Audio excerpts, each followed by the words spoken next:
Hey guys, welcome to part 2 of making foods from Disney movies. Today we are starting with a very complicated recipe, or at least it looks complicated to me. But we're making ratatouille from the movie Ratatouille. If a rat can do it, I think I could do it. But who knows? Who knows, guys? Last time everything turned out perfectly, so hopefully in this video it all works out too. Didn't you guys always think that it was like little pepperonis in a little circle? No, it's just vegetables and tomatoes, if tomatoes are fruit. Literally no meat in it, and it's really healthy for you and probably gonna be so delicious. So just stick with me here. The recipes will all be down below just like last time. And I hope you enjoy watching me attempt this very classic French dish, which is apparently a peasant dish. So it should be easy. All right, here's the clip and let's go.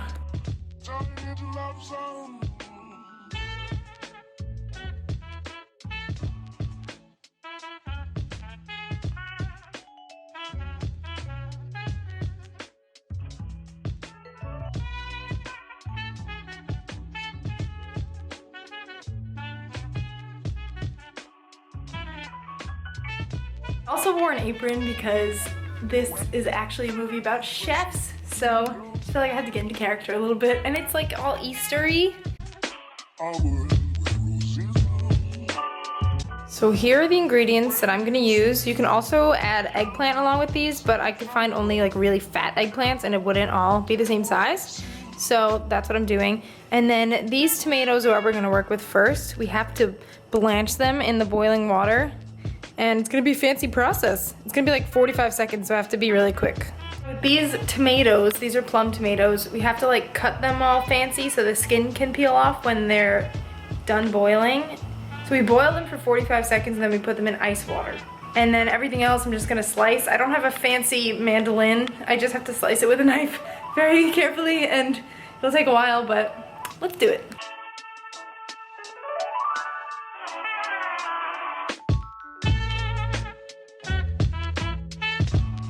My ice water is ready, and these are gonna go in the water for 45 seconds.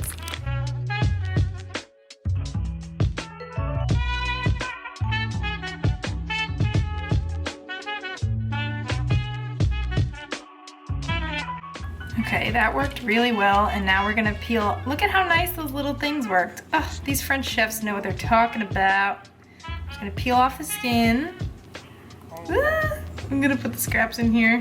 I'm gonna cut everything and then preserve the scraps in a bowl because we're gonna use all that in the sauce.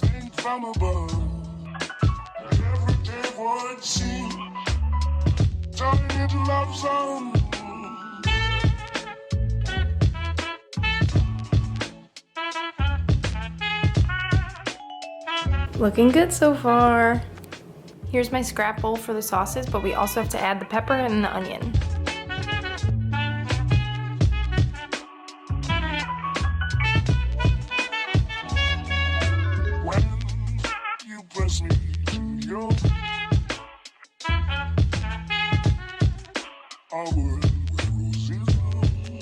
Alright, this cooked down a little bit. Now we're gonna blend it with some more oil and salt.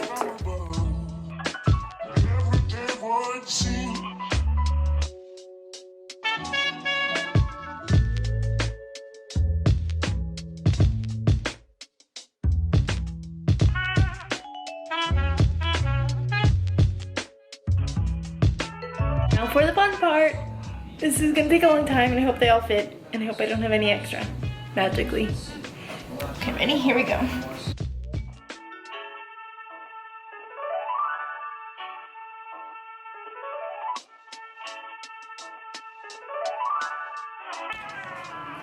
I did it. This is actually a much smaller plate than I thought it would be, but we're making it work, and we're gonna put olive oil and then stick it in the oven for 90 minutes. So now I can just relax and clean up.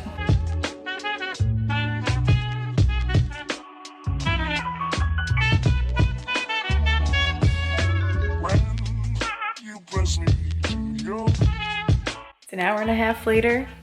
I just took it out, and we're gonna reveal what it looks like underneath. I'm so nervous that the sauce might have bubbled up and messed up my little structure, but let's look.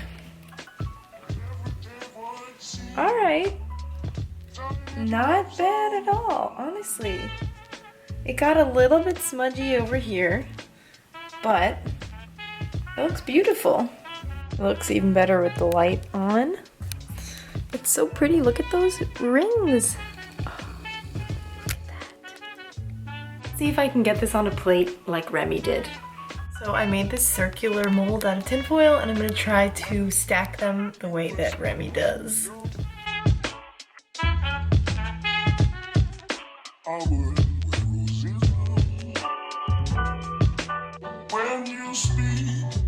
Alright, let's reveal.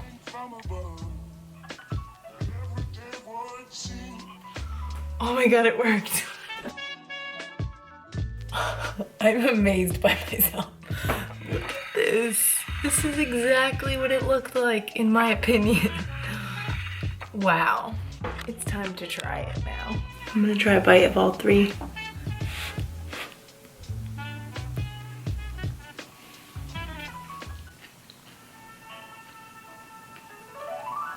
Wow. This tastes so much better than I ever thought it would. Like, I just had the moment that the critic had, even though I never had this in my childhood. Who knew vegetables and like oil and peppers, pepper's vegetable, who knew all that would create such an amazing taste? Oh my gosh. This is phenomenal, and it's so healthy. Day 4, complete success. Just like the rest. See you tomorrow.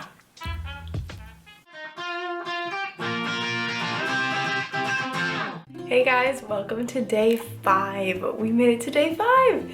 And today is a recipe that I'm very, very excited about because this is one of my favorite characters, one of the best feel-good movies, Lilo and Stitch, and I'm gonna completely pretend that I'm going to a luau in Hawaii right now because I freaking wish I was. I will be making something that they eat at the luau that Nani works at, or worked at, I should say, and here's the clip. Yum! Hey!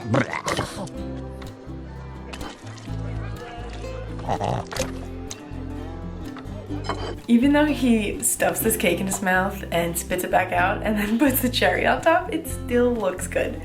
So we're gonna try to recreate that, and I'm kind of cheating with this one because I am gonna use pre-made cake mix, but you know what, I need a break. I've been hardcore cooking for the past like 5 days, so this is a nice breather.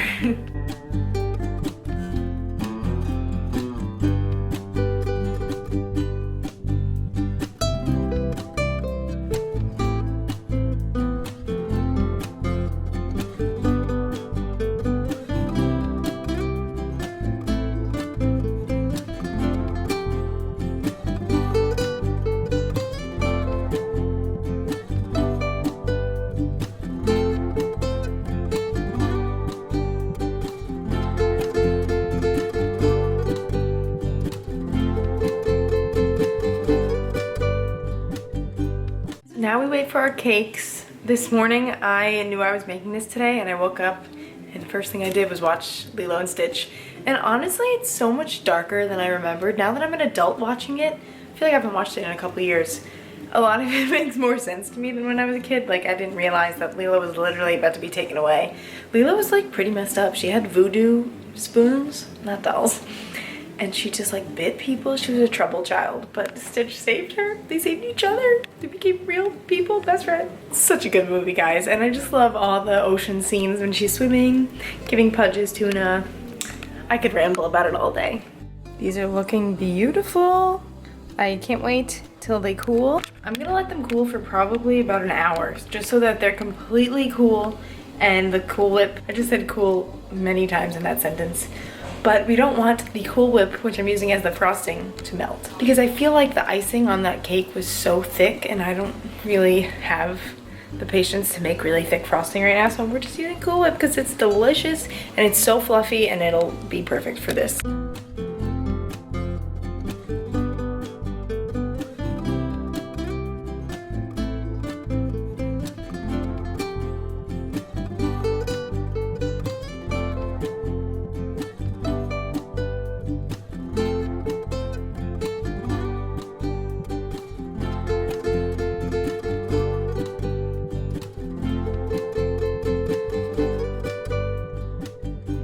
an entire tub of Cool Whip on this cake.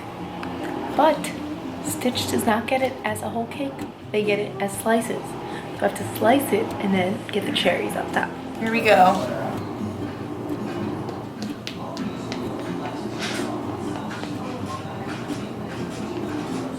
I'm nervous.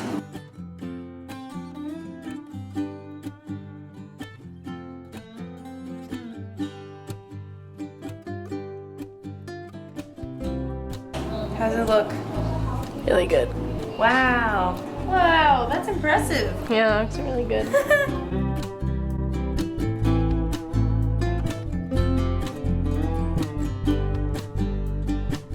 Wow. They don't have stems, but you know, that's as close as it can get, people.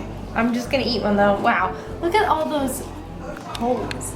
I should have tapped out the pan. What's melting?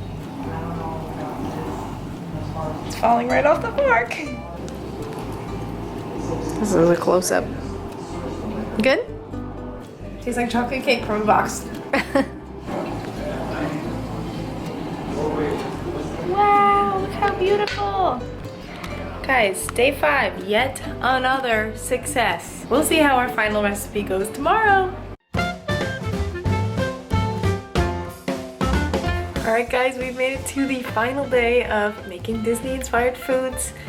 And today I'm doing a really exciting thing that I've never tried before, which is beignets, but specifically Tiana's beignets from Princess and the Frog. Here's a clip.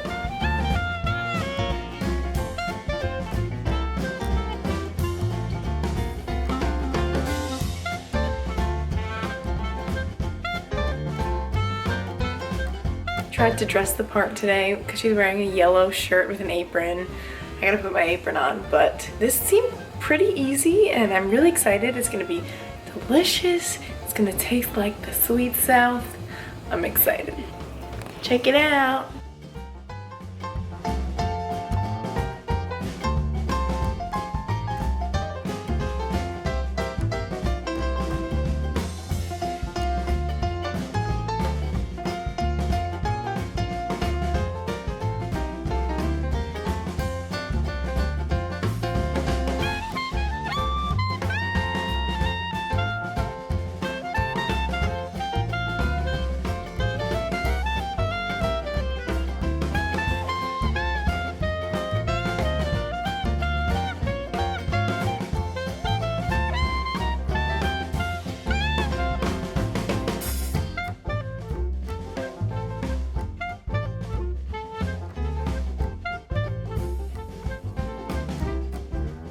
This recipe uses nutmeg and it's honestly not that great of a smell so far.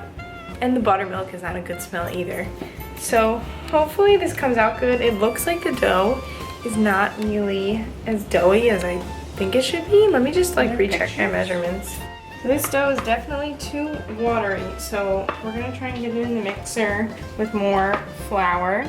It's getting there, but it's just not smooth enough. Maybe it just needs the power of a mixer. But this recipe doesn't use any yeast, so it's very different. As I picked a bad recipe, this is not working, and I've been adding a lot of flour to this, and it's not helping it get any less wet. So I think we should not have added any water. I don't know why the recipe had that. Maybe it worked for them, but it's not working for me. So we are gonna look for a different recipe and start over. I hate wasting ingredients, but of course the last recipe that we do, something has to go wrong. Everything was beautiful for the rest of this week, but it's okay. This happens all the time. I'm sure Tiana had many trials and tribulations, like she says. Trials and tribulations. And this is one of them. So we're just gonna start over. This is much better so far. Marissa, oh my god. It's looking a lot better now. It's very, very dry, which is great. I would love that more than liquid. So let's see what the dough hook does for a little bit.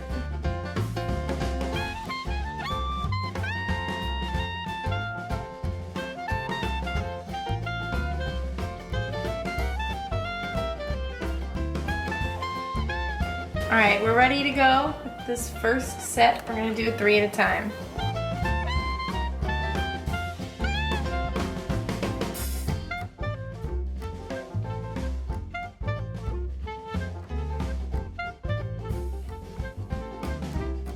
Let's check the temp.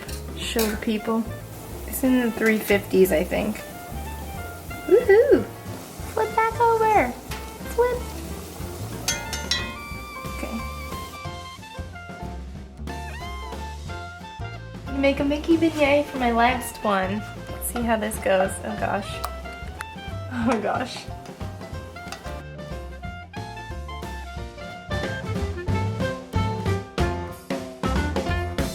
So Tiana, when she makes her beignets, she sprinkles, or I guess drizzles.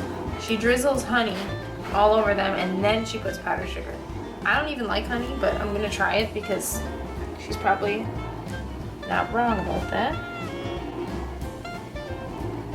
Whoa, whoa, whoa. That looks good.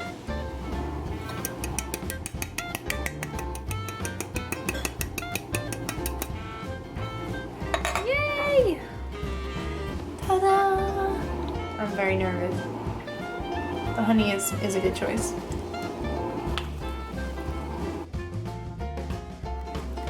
Mmm. Did I mouth a mess? It's good with the honey. Is it fluffy? It's very dense. I know most beignets are probably very airy and have a lot of bubbles, but we did not use any yeast, so that's probably why. Next time if I make it, I'm gonna definitely use yeast. And it's still good though, but it's very dense fried dough.